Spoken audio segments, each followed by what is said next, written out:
کہا جاتا ہے کہ عورت کا اس دنیا میں کوئی گھر نہیں ہوتا۔ پہلے وہ والدین کے گھر میں ہوتی ہے تو اسے پرایا دھن سمجھا جاتا ہے، پھر جب شادی کے بعد سسرال آ جاتی ہے تو وہاں وہ بہو ہوتی ہے اور وہ گھر بھی اس کا نہیں ہوتا۔ لیکن کیا کسی نے کبھی سوچا کہ گھر تو مرد کا بھی کوئی نہیں ہوتا؟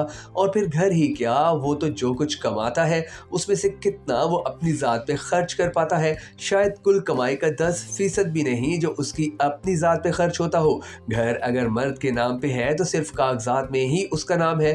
وہ اس اپنی چھت کو بھی اپنے بچوں کے لیے مستقبل کا ایک تحفظ سمجھتا ہے۔ وہ ہر وقت بیوی بچوں کی ضروریات پوری کرنے کی فکر میں اپنی ذات کی پرواہ نہ کرتے ہوئے آمدنی بڑھانے کے بارے سوچتا رہتا ہے۔ ایک مڈل کلاس مرد کی سوچ ہر وقت انہی چیزوں میں اٹکی رہتی ہے کہ گھر کا خرچ کیسے چلنا ہے، گروسری خریدنی ہے، دودھ کا بل، بجلی کے بل، گیس کے بل، فون کے بل، انٹرنیٹ کا بل، پانی کا بل، بچوں کی سکول کالج کی فیسیں، کتابوں اور یونیفارمز کے اخراجات، گاڑی کا پیٹرول، گاڑی کی مرمت کا خرچ، مہمان نوازی کے اخراجات اور دیگر بے شمار چھوٹے چھوٹے اخراجات جو بجٹ بناتے وقت کسی شمار میں نہیں آتے، لیکن مرد کو وہ سب بھگتنے پڑتے ہیں۔ وہ اپنے جی میں جنم لینے والی خواہشات کو پیدا ہوتے ہی مار دیتا ہے کہ رہنے دو، اس کے بجائے گھر کی فلاں ضرورت پوری کر لینی چاہیے۔ اپنے اندر ہی اندر گھٹ گھٹ کر وہ بس ایک مشین نما انسان بن کر رہ جاتا ہے جو تمام خواہشات اور جذبات سے ماورا ہو۔ کبھی اس کا جی چاہتا ہے کہ پرانی گاڑی کی جگہ کوئی اچھی اور نئی گاڑی خرید لی جائے تو مستقبل میں آنے والے بہت سارے اخراجات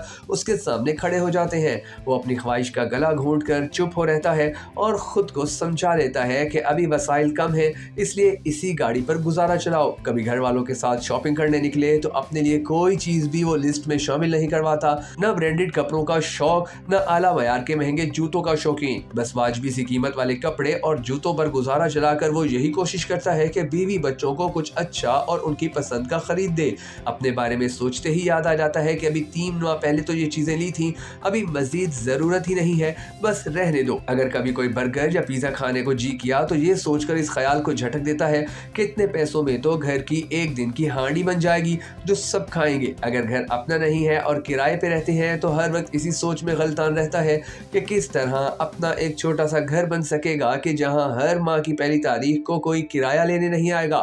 کب یہ موقع میسر ہوگا جب زمین کے کسی ٹکڑے پر بنے سائبان کو وہ اپنا گھر کہہ سکے گا؟ بچے اگر چھوٹے ہیں تو دودھ اور ڈائپرز آج کل کا ایک بڑا خرچہ ہے۔ چند سال پہلے مائیں بچوں کے پیشاب کا خود خیال رکھا کرتی تھیں اور کپڑے سے بنے ہوئے واشیبل پوتڑوں سے ڈائپر کا کام لیا جاتا تھا۔ رات سوتے وقت بچے کے نیچے پلاسٹک کی شیٹ بچھا لی جاتی تھی تاکہ بستر گیلا نہ ہو۔ اب ڈائپر نے ماؤں کو سہل بنا دیا ہے، بس ایک بار لگا دو اور کام ختم، جب بھر جائے تو تبدیل کر دو۔ لیکن اس سہولت کے بدلے گھر کے بجٹ پر جو اضافی دباؤ بڑھ جاتا ہے وہ بھی اس ظالم مرد ہی کے سر پہ آتا ہے۔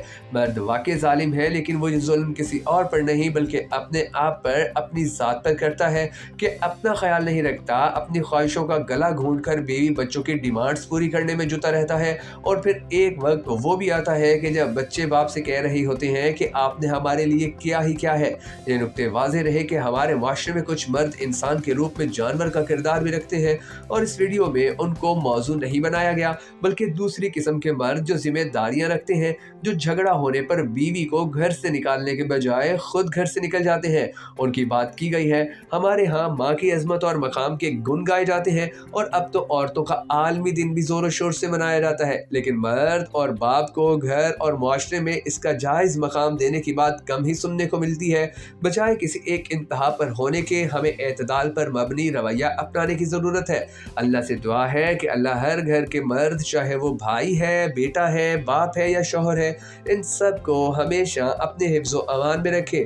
اگر آپ بھی سونے والی صدقہ جاریہ دعا میں شامل ہونا چاہیں تو کمنٹ سیکشن میں آمین ضرور لکھ دیجیے گا، اور اگر آپ کو ہماری یہ ویڈیو پسند آئی ہو تو بھکر نیٹ ورک ویڈیوز کو سپورٹ کرنے کے لیے اسے لائک اور شیئر بھی کر دیجیے گا۔